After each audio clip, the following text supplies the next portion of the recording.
ಸಸ್ಯಗಳ ಕುರಿತು ನಡೆಸುವ ಅಧ್ಯಯನವನ್ನು ಏನೆಂದು ಕರೆಯುತ್ತಾರೆ?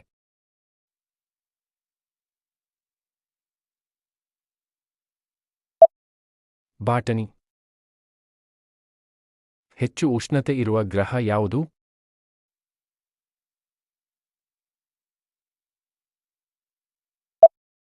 ಶುಕ್ರ ಗ್ರಹ. ಯಾರನ್ನು ಅಂತರ್ಜಾಲದ ಪಿತಾಮಹ ಎಂಬುದಾಗಿ ಕರೆಯುತ್ತಾರೆ?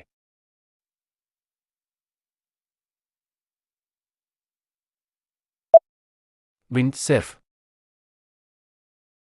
ಕೈಗಾ ಪರಮಾಣು ವಿದ್ಯುತ್ ಸ್ಥಾವರ ಯಾವ ರಾಜ್ಯದಲ್ಲಿದೆ?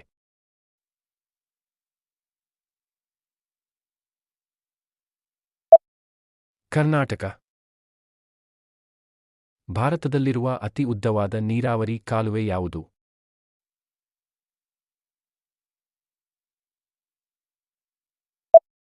ಇಂದಿರಾ ಗಾಂಧಿ ಕಾಲುವೆ.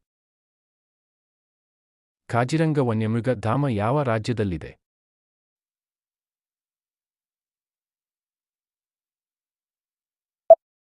ಅಸ್ಸಾಂ. ಭಾರತದ ಪ್ರಸಿದ್ಧ ವಸ್ತು ಸಂಗ್ರಹಾಲಯ ಸಾಲರ್ ಜಂಗ್ ಮ್ಯೂಸಿಯಂ ಎಲ್ಲಿದೆ?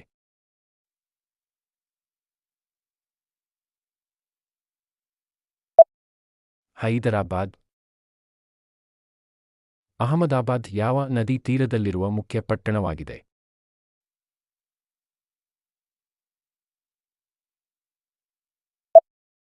ಸಬರಮತಿ ನದಿ. ಭಾರತದ ಪ್ರಥಮ ಮಹಿಳಾ ಚಿತ್ರ ನಿರ್ದೇಶಕಿ ಯಾರು?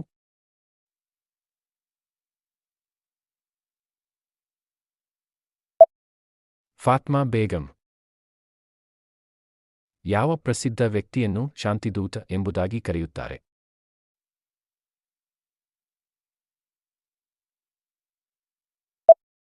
ಲಾಲ್ ಬಹದ್ದೂರ್ ಶಾಸ್ತ್ರಿ. ಇಂತಹ ಬೇರೆ ವಿಡಿಯೋಗಳಿಗಾಗಿ ಚಾನಲ್ಗೆ ಚಂದಾದಾರರಾಗಿ ಮತ್ತು ವಿಡಿಯೋಗಳ ನೋಟಿಫಿಕೇಶನ್ಗಾಗಿ ಬೆಲ್ ಐಕಾನ್ ಅನ್ನು ಒತ್ತಿರಿ.